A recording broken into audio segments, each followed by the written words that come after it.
క్రోధినామ సంవత్సరంలో ముందుగా ప్రధాని మోదీ గురించి చూద్దాం. ఆయనది వృశ్చిక రాశి. వృశ్చికం అంటే తేలు. అయితే ఆయన మంచోళ్లకు మేలు, చెడ్డోళ్లకు తేలు అంటున్నారు ఆయన అభిమానులు. ప్రతిపక్షాలు ఏదైనా అనుకొని ప్రజాస్వామ్యంలో జనం అనుకున్నదే రైట్ అంటున్నారు. ఇప్పుడు మోదీకి దేశం మొత్తం చేకూడుతోంది. మరి మోదీ అనే నేను అంటూ ఆయన ముచ్చటగా మూడోసారి ప్రధానిగా ప్రమాణ స్వీకారం చేస్తారా? ఆయన రాశి అండ్ రాజకీయం ఎలా ఉన్నాయో ఒక్కసారి చూద్దాం. నిప్పుతో నేషనల్ గేమ్స్ ఆడితే ఎలా ఉంటుంది, మోదీతో పొలిటికల్ గేమ్స్ ఆడితే అలాగే ఉంటుందనేది బీజేపీ శ్రేణుల సామెత. ప్రధాని నరేంద్ర మోదీ 1950 సెప్టెంబర్ 17న పుట్టారు. ఆయనది అనురాధ నక్షత్రం, వృశ్చిక రాశి, వృశ్చిక లగ్నం. మోదీ తన గురించి కాకుండా ఎప్పుడూ జనం గురించి మాత్రమే మాట్లాడుతూ ఉంటారు. మన్ కీ బాత్, జన్ కీ బాత్, సబ్కా సాత్ సబ్కా వికాస్, make in India, Viksit Bharat తో పాటు దేశాభివృద్ధికి మోదీ గ్యారెంటీ అంటుంటారు. భారత్ తన పరివార్ అంటే దేశమే తన కుటుంబం అనేది ఆయన పొలిటికల్ ఫిలాసఫీ. ఇక మోదీ గారి వృశ్చిక రాశి గురించి జ్యోతిష్య పండితులు చిలకమర్తి ప్రభాకర శర్మ ఏం చెప్తున్నారో చూద్దాం.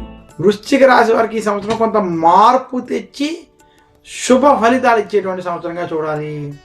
వృశ్చిక రాశి వారికి అర్ధాష్టమ శని ప్రభావం ఉన్నప్పటికీ గురు బలం, రాహుకేతు బల ప్రభావం చేత వృత్తి, ఉద్యోగ, వ్యాపార పరంగా మీరు చేసేటువంటి పనుల్లో అభివృద్ధి కనబడబోతోంది. వృశ్చిక రాశి రాజకీయ నాయకులకి ఈ సంవత్సరం అనుకూలమైనటువంటి ఫలితాలు ఉన్నాయి. వృశ్చిక రాశి వాళ్లకు అర్ధాష్టమ శని కొద్దిగా అడ్డుగా ఉంది అంటున్నారు చిలకమర్తి. అయితే అర్ధాష్టమ శని ఆటంకాలు కల్పించినా వాటిని తొక్కుకుంటూ పోతారు మోదీ అంటున్నారు మోదీ ఫ్యాన్స్. వాడెవ్వడు వీడెవ్వడు, మోదీ జాతకానికి అడ్డొచ్చే గ్రహం ఎవ్వడు అంటున్నారు. ఇక అబ్ కీ బార్ 400 పార్, ఇది బీజేపీ ఎన్నికల స్లోగన్. ఈసారి 400 ఎంపీ సీట్లకు పైగా గెలుస్తామంటున్నారు వాళ్ళు. ఇక చిలకమర్తి వారు చెప్పినట్టు మార్పు అంటే మరింత ఎక్కువ సీట్లు అని అర్థం చేసుకుంటున్నాయి కాషాయ వర్గాలు. శుభ ఫలితాలు అంటే మూడోసారి మోదీ ప్రధానవ్వడం గ్యారెంటీ అంటున్నారు.